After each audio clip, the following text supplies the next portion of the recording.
आने वाले वर्षों में जब यूक्रेन युद्ध खत्म होगा और हॉलीवुड नई ब्लॉकबस्टर के लिए सामग्री ढूंढेगा, तब कई कहानियां होंगी, लेकिन एक कहानी है जो बाकी सभी से ऊपर नजर आएगी। ये कहानी इतनी पागलपन भरी है कि असली लगना मुश्किल है, क्योंकि ये महाकाव्य जैसी है। यह सब असली है। इसमें ब्लॉकबस्टर की खूबियां हैं, खलनायक, वीर सैनिक और दर्शकों के चेहरे पर मुस्कान लाने वाला नतीजा। ये यूक्रेन युद्ध की सबसे प्रभावशाली मुक्ति यात्रा की सच्ची कहानी है। हॉलीवुड, नोट्स लो। सब कुछ योजना से शुरू होता है, अंधेरे कमरों में, और जितने कम लोगों के बीच संभव हो एक योजना बनाई जा रही थी, जो अंततः देश के दक्षिण पूर्व में यूक्रेन की प्रसिद्ध जवाबी कार्रवाई की शुरुआत का आधार बनी। हम अब तक जवाबी कार्रवाई के नतीजे जानते हैं जो सामने आए हैं। 6 अप्रैल तक यूक्रेन ने 480 वर्ग किलोमीटर क्षेत्र मुक्त कराया और 1 महीने में और क्षेत्र आज़ाद हुए, जिससे रूस को 2024 के बाद पहली बार यूक्रेन में अपने क्षेत्र की हानि हुई। लेकिन ये सब आगे होना था। जवाबी कार्रवाई शुरू होने से पहले के हफ्तों और दिनों में सब कुछ जितना हो सके उतना गुप्त रखा जा रहा था। एक बटालियन कमांडर वादिम, जिनका कॉल साइन लाइट हाउस है, अंततः इस ऑपरेशन का हिस्सा बने, यूक्रेन की 110वीं मैकेनाइज्ड ब्रिगेड के साथ, जिसमें उनकी बटालियन तैनात है। सब कुछ गुप्त था, इसलिए कुछ ही लोग जानते थे। वादिम ने कीव इंडिपेंडेंट को ज़ापोरिजिया स्थित अपने कमांड पोस्ट से बताया, जिसकी रक्षा के लिए यूक्रेन की उल्लेखनीय मुक्ति यात्रा तैयार की गई थी।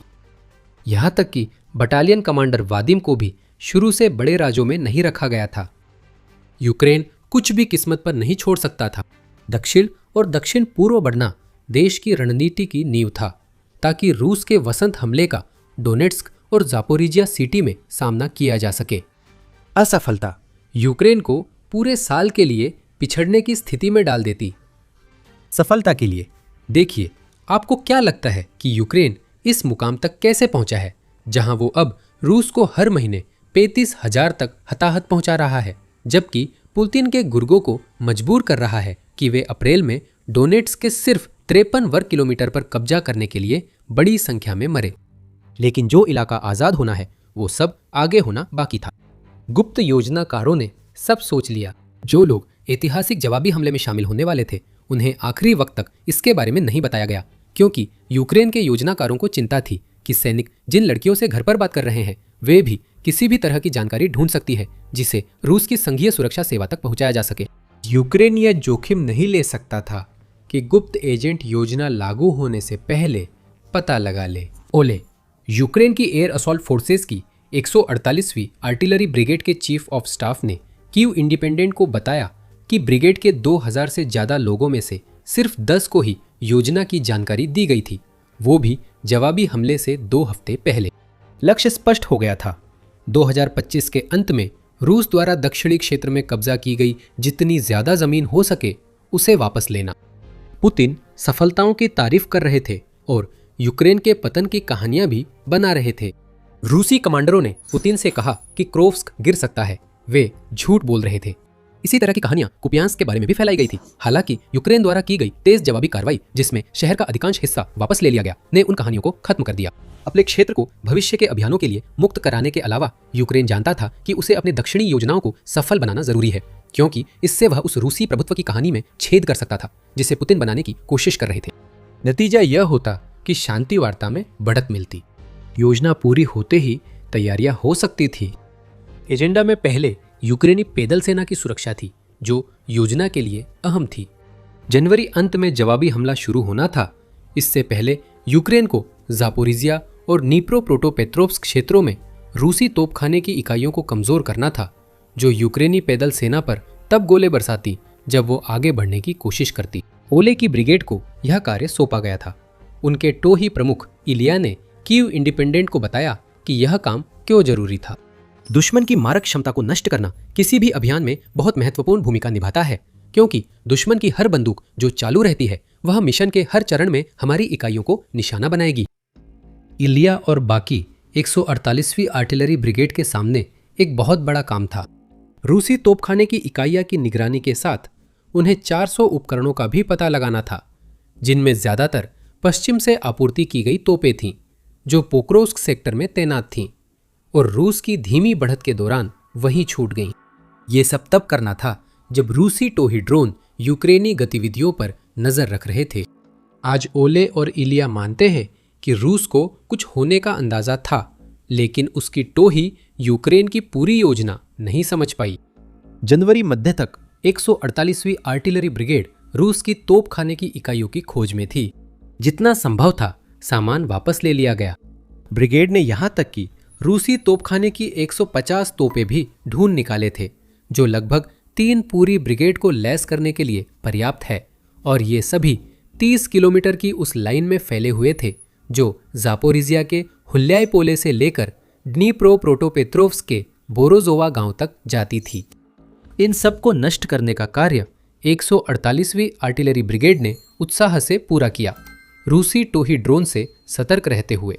सौभाग्य से जनवरी के मध्य में हुए इस ऑपरेशन के दौरान यूक्रेन में घना कोहरा छाया हुआ था, लेकिन वही कोहरा यूक्रेन के खिलाफ भी काम कर सकता था, जैसा कि जनवरी के अंत में हुआ जब उसने दक्षिण पश्चिम में ड्रोन को जमीन पर रोक दिया। रूस को भी वही समस्याएं थी। जासूसी ड्रोन शायद उड़ने में सक्षम थे, लेकिन कोहरा इतना घना होने के कारण वे उन स्थानों का पता लगाने में संघर्ष कर रहे थे जहां से रूसी तोपखाने इकाइयों पर गोलाबारी की जा रही थी। इस अभियान के बारे में बहुत कम रिपोर्ट किया गया। हालांकि हमने कुछ झलकियां देखी जो यह संकेत देती थी कि यह चल रहा था, और शायद उन अन्य इकाइयों की ओर भी इशारा करती थी जो उस जवाबी हमले के शुरुआती चरणों में शामिल थीं। 10 जनवरी को खबर आई कि यूक्रेन की 210वीं पृथक असॉल्ट रेजिमेंट ने जापोरिजिया में रूसी Tu-21 वोत्स्का होवित्जर नष्ट किया। 2 दिन बाद यूक्रेन की 18वीं आर्मी कोर की फुटेज से दिखा कि यूक्रेनी ड्रोन ऑपरेटरों ने छिपी स्वचालित तोप प्रणाली नष्ट कर दी। क्या ये हमले रूस की तोपखाने को दक्षिण से हटाने की कोशिश का हिस्सा थे? शायद हमें कभी न पता चले, और यही बात है। जो छोटे और अलग थलग हमले दिख रहे थे वे बड़े ऑपरेशन का हिस्सा थे। मीडिया और रूसी सेना ने कोई पैटर्न नहीं पहचाना, यही यूक्रेन की योजना थी। इस समय पर अपनी रणनीति उजागर करना इस बात का संकेत होता कि कुछ बड़ा होने वाला है। किसी को इसका अंदाजा नहीं हुआ, और 148वीं आर्टिलरी ब्रिगेड ने शायद अन्य यूक्रेनी यूनिट्स के साथ अपना काम जारी रखा। सब कुछ योजना के हिसाब से नहीं हुआ। 148वीं आर्टिलरी ब्रिगेड को अपनी आर्टिलरी के साथ FPV और स्ट्राइक ड्रोन भी मिले, जिन्हें वह रूसी तोपखाने की जिन तोपों का वो पता लगाती थी उनके खिलाफ इस्तेमाल करती थी। कई बार एक ही सही जगह पर छोड़ा गया FPV ड्रोन किसी आर्टिलरी को हमेशा के लिए नक्शे से मिटा देने के लिए काफी होता था। कई बार दर्जनों ड्रोन भेजे जाते, फिर भी असर नहीं होता था। लेकिन धीरे धीरे ब्रिगेड वही कर रही थी जो उसे सौंपा गया था। ड्रोन या तो तोपखाने पर हमला कर रहे थे या रूसी इलेक्ट्रॉनिक युद्ध उपकरणों को निशाना बनाकर रॉकेटों के लिए रास्ता साफ कर रहे थे। धैर्य और दृढ़ता गुण है। 148वीं आर्टिलरी ब्रिगेड ने जनवरी में अपनी उपलब्धियों से यह साबित किया, और आने वाले महीनों में भी हमले जारी रखेगी ताकि यूक्रेनी जमीनी हमलों का रास्ता बने। जनवरी में 150 रूसी तोपखाने के हथियारों पर हमला किया गया। फरवरी में यह संख्या 98 थी, और फिर मार्च में 115 हो गई। यूक्रेन की 110वीं मैकेनाइज्ड और 95वीं एयर असोल्ट ब्रिगेड के सैनिकों ने जब उन्होंने जितना संभव हो उतना इलाका वापस लेने की बड़ी योजना में अपनी अपनी भूमिका निभानी शुरू की, तो बताया कि रूस की तोपखाने इकाइयां मुश्किल से काम कर रही थी। जमीन को तोपखाने से जितना सुरक्षित किया जा सकता था उतना सुरक्षित बना दिया गया था। अब रूस की जमीन सेनाओं के खिलाफ ग्रे जोन और उससे आगे जवाबी हमले शुरू हो सकते थे। जवाबी हमलों ने 2026 में यूक्रेन के लिए क्या बदला, जानने से पहले ये है द मिलिट्री शो, जहां हम सिर्फ सुर्खियां नहीं पूरी तस्वीर दिखाते हैं। अगर आप सबसे आगे रहना चाहते हैं तो चैनल को सब्सक्राइब करना ना भूलें। यूक्रेन का जवाबी हमला शुरू में व्यापक नहीं था। इसकी शुरुआती कार्रवाई घने कोहरे की परत के नीचे की गई थी, जिसने 148वीं आर्टिलरी ब्रिगेड को फायदा पहुंचाया था। और विडंबना ये थी कि रूस को यह गलतफहमी हो रही थी कि वो दक्षिण में पहल कर रहा है। आखिरकार नवंबर 2025 में रूसी सेना ने कोहरे का फायदा उठाकर जापोरिजिया में यूक्रेनी ठिकानों में घुसपैठ की थी। पुतिन के पिट्ठू सोच रहे थे कि वे फिर वही कर पाएंगे, जबकि उनकी तोपखाना तबाह हो रही थी। वे गलत थे, और जल्द ही यूक्रेनी आतंक उन्हें गलत साबित करेगा। मित्रों, 95वीं ब्रिगेड में deputy battalion commander Kyiv independent को बताते हैं कि जवाबी हमले के शुरुआती चरण में उन्होंने कोहरे में घुसने वाले सैनिकों के पहले समूहों का नेतृत्व किया और साहसी छापे मारे। रूस की सेना को नहीं पता था कि यूक्रेन के सैनिक आ रहे हैं, क्योंकि वे तोपों पर हमलों से सही निष्कर्ष नहीं निकाल सके। हर मिशन से पहले इतनी गहराई से टोही होती थी कि कब्जाधारियों का छोड़ा कचरा भी मिल जाता था, जिससे रूस के सैनिकों की जगह का पता चलता था। यूक्रेन की पैदल सेना का लक्ष्य कभी सीधा मुकाबला करना नहीं था। पहले ड्रोन भेजे जाते जो अधिकतम रूसी सैनिकों को हटाते, फिर जमीन पर सैनिक बाकी लोगों को खत्म करने आगे बढ़ते। यह तरीका यूक्रेन द्वारा कुपियांस्क की आज़ादी और नीप्रोपेट्रोव्स्क सेक्टर अभियानों में पहले ही असरदार रहा है। इसे सर्च एंड डिस्ट्रॉय कहा जाता है और नीप्रोपेट्रोव्स्क व जापोरिजिया में यूक्रेनी सेना ने इसे लगभग परिपूर्ण बना लिया था। बार बार रूस के रक्षक और घुसपैठिए कोई जवाब नहीं दे पाए। आसमान में कोहरा छाया होने के बावजूद यूक्रेन के ड्रोन उन्हें ढूंढ रहे थे और उनका सफाया किया जा रहा था। यूक्रेन की 95वीं ब्रिगेड ने इसे और आगे बढ़ाया। एक बार किसी जगह पर कब्जा कर लेने के बाद हमला करने वाले दल चुपचाप 3 किलोमीटर तक ग्रे जोन के अंदर घुस जाते थे, जिससे हाल ही में कब्जाई गई जगह के चारों ओर एक तरह की बैरिकेड बन जाती थी, जहां से किसी भी रूसी इकाई पर घात लगाकर हमला किया जा सकता था अगर वे पलटवार करने की कोशिश करते। पीछे हट रहे सैनिकों को रास्ते में इन हमला करने वाले दलों द्वारा मार गिराया जाता था, और जो पीछे रह जाते थे वे जैसे ही खतरा टलने का संकेत मिलता था तुरंत आगे बढ़कर अपने साथियों से जा मिलते थे। प्रगति हो रही थी। रूस समझने लगा था कि क्या हो रहा है। फरवरी की शुरुआत तक उसने उन इलाकों में ड्रोन गतिविधियां बढ़ा दी जहां यूक्रेन आगे बढ़ रहा था। ये अव्यवस्थित होने के बावजूद तात्कालिक ड्रोन रक्षा ने यूक्रेन की प्रगति धीमी कर दी। कुछ दिनों में यूक्रेन केवल 1 किलोमीटर बढ़ा और कई बार यूक्रेन के हमलावर दल रुक गए। फिर कुछ अप्रत्याशित हुआ, कम से कम रूस के लिए। ऑपरेशन की योजना बनते समय लगभग कोई नहीं जानता था कि यूक्रेन के नए रक्षा मंत्री मिखाइलो फेडोरोव स्पेस एक्स से बात कर रहे हैं। बातचीत का विषय था यूक्रेन में रूस द्वारा इस्तेमाल किए जा रहे अवैध स्टारलिंक टर्मिनलों तक रूस की पहुंच रोकना और व्हाइट लिस्ट बनाकर केवल यूक्रेनी टर्मिनल्स को अनुमति देना। फरवरी की शुरुआत में यूक्रेन की योजना का अगला हिस्सा लागू हुई। फेडोरोव सफल रहे। स्पेस एक्स ने रूस के स्टारलिंक टर्मिनल बंद कर दिए, जिससे रूस के जो सैनिक धीरे धीरे अपनी रक्षा जमाने लगे थे वे घबराहट और आपसी संचार के पूरी तरह बिखराव में पड़ गए। इसका असर तुरंत हुआ। बीबीसी के फॉलोअप लेख के अनुसार रूस के सैनिकों ने लगभग पूरी फ्रंट लाइन पर अपनी आक्रामक क्षमता का 50% खो दिया। इसका मतलब था कि हमलों और ड्रोन में कमी आई थी, जिससे दक्षिण में यूक्रेनी सेनाओं को जवाबी हमले के मौके मिल रहे थे। जापोरिजिया क्षेत्र में आखिरकार रूसी सेना की पूरी तरह से वापसी के सबूत सामने आने लगे थे और यूक्रेन की सेना की बढ़त की रफ्तार बहुत तेज हो गई थी। सूत्रों के मुताबिक स्टारलिंक बंद होने के पहले 5 दिनों के दौरान यूक्रेन ने करीब 200 वर्ग किलोमीटर क्षेत्र आजाद किया था। रूस ने दिसंबर 2025 में लगभग उतना ही यूक्रेनी क्षेत्र छीन लिया था। न केवल जवाबी हमला जारी था, बल्कि वह जितनी उम्मीद की गई थी उससे कहीं ज्यादा इलाका वापस हासिल कर रहा था। यूक्रेन स्टारलिंक की स्थिति से खुश था, जबकि उसी समय रूस की पैदल सेना और जमीनी इकाइयां एक अहम संचार उपकरण तक पहुंच खो रही थी और पुतिन शायद अब तक का सबसे बेवकूफ़ी भरा फैसला कर रहे थे। रूस के नेता ने यूक्रेन युद्ध को लेकर अपने देश में नैरेटिव पर नियंत्रण बनाए रखने के लिए हताशा में टेलीग्राम पर सख्ती कर दी, और ऐसा करके उन्होंने अपने सैनिकों को और भी ज्यादा नुकसान पहुंचाया। यहां तक कि पुतिन के पसंदीदा प्रवक्ता दिमित्री पेस्कोव भी यह कहते हुए लगभग हैरान से लग रहे थे, इसमें कुछ भी अच्छा नहीं है रूस के सैनिकों के लिए टेलीग्राम को प्रतिबंधित करना, लेकिन कानून का पालन करना ही होगा।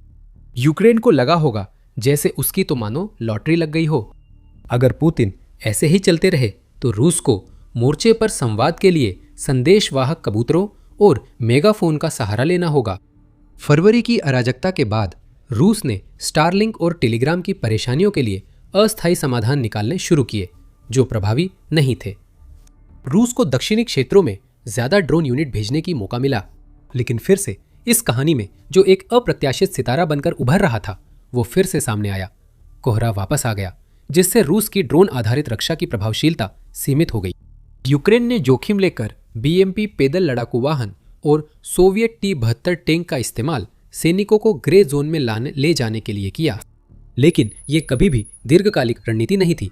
जैसे ही कोहरा छटता, वे वाहन रूसी ड्रोन के लिए आसान निशाना बन जाते जो मौके पर पहुंच रहे थे।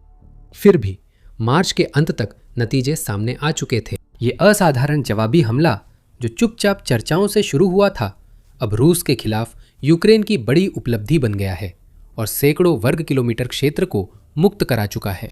अब जैसे जैसे हम वसंत ऋतु में और आगे बढ़ रहे हैं और वह धुंध जिसने यूक्रेन की प्रगति में इतनी बड़ी भूमिका निभाई थी छट चुकी है, यूक्रेन का काम है कि वह इस क्षेत्र को जितना संभव हो सके उतना लंबे समय तक अपने पास बनाए रखे। यह कोई आसान काम नहीं है। भारी वाहन हटने के बाद यूक्रेन सैनिकों को नए मोर्चे पर पैदल सहायता भेज रहा है। जो लोग यह जिम्मेदारी लेते हैं उन्हें लगभग 20 किमी लंबी कठिन यात्रा करनी होती है जो रूसी ड्रोन द्वारा निगरानी किए गए ग्रे जोन से होकर गुजरती है। जो भी लोग इसमें प्रवेश करते हैं वे सभी दूसरी तरफ नहीं पहुंच पाते।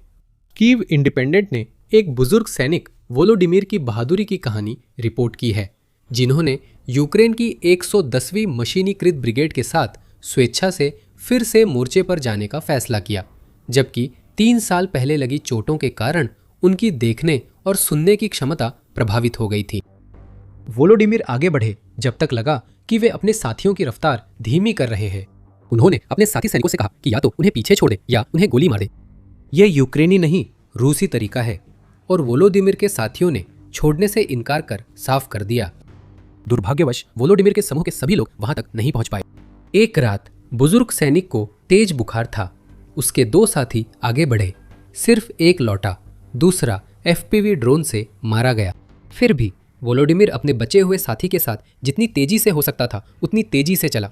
एक ड्रोन हमले ने उसे रोक दिया जब वह और उसका साथी ओले जिस बंकर की ओर जा रहे थे उससे सिर्फ 100 मीटर दूर थे। वोलोडिमिर के कान से खून बह रहा था और उसकी नज़र अस्थायी रूप से चली गई। रूस ने और ड्रोन भेजे जिन्होंने ग्रेनेड गिराए, जिससे वोलोडिमिर को छर्रों के घाव लगे। वह रात डगआउट के बाहर थर्मल कंबल में रहा। ओले उसे अंदर लाने का इंतजार करता रहा। ओले 2 बार असफल रहा, तीसरी बार सफल हुआ। वोलोडिमिर ने डगआउट में 2 हफ्ते बिताए और ठीक होने पर बाहर आया। यूक्रेन के जवाबी हमले का दुखद अंत इसमें शामिल सैनिकों के दिल और साहस को भी दर्शाता है।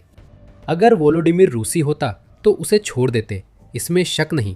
अक्टूबर 2023 तक ये बात सामने आ चुकी थी कि रूस की लड़ाई में होने वाली लगभग 90% मौतें ऐसी गैर घातक चोटों के कारण हो रही थी जिनका इलाज नहीं किया जा रहा था। अब जब यूक्रेन ने अपने द्वारा मुक्त कराए गए इलाकों को अपने कब्जे में रखा है तो वह पुतिन को लगातार दिखा रहा है कि अपने सैनिकों की सही मायनों में देखभाल करना क्या होता है। जहां तक पुतिन की बात है, वह उन इलाकों को वापस चाहता है जिन्हें यूक्रेन ने फिर से अपने कब्जे में लिया है और शुरुआत से ही यही उसकी मंशा थी। रूस को डोनेट्स्क और अन्य प्रमुख इलाकों से संसाधन हटाने के लिए मजबूर किया जा रहा है ताकि वह उन इलाकों को फिर से हासिल करने की कोशिश कर सके जिन्हें रूस पहले से अपने कब्जे में मानता था। करीब 2 महीनों में यूक्रेन ने मोर्चे की स्थिति बदल दी और ऐसे सामरिक स्थान वापस हासिल कर लिए जिन्हें वह रूस की सेनाओं को फैलाने के लिए इस्तेमाल कर सकता है। अब काम यह है कि जितना संभव हो सके उतनी देर तक मोर्चा संभाले रहे और इस दौरान जितने ज्यादा रूसी सैनिकों को खत्म किया जा सके किया जाए। और जब साल अपने अंत की ओर बढ़ने लगेगा और वे अंधेरे हालात लौट आएंगे जिन्होंने यूक्रेन के नाटकीय जवाबी हमले को संभव बनाया था, तो पुतिन को एक बात पता होगी। यूक्रेन ने दिखाया है कि वो रूस के कमजोर इलाकों में जवाबी हमला कर सकता है। यह दोबारा भी हो सकता है। यूक्रेन को बस सही मौका चाहिए। अब उसके पास भविष्य के हमलों का खाका है। जब ये सब हो रहा था और यूक्रेन दक्षिण में डटा है, पुतिन की सेनाएं डोनेट्स्क की किलेबंद रक्षा पट्टी से टकरा रही हैं। क्षेत्रीय लाभ घट रहे हैं। रूसी सैनिक रिकॉर्ड संख्या में मारे जा रहे हैं और पुतिन की डोनेट्स्क रणनीति विफल हो रही है।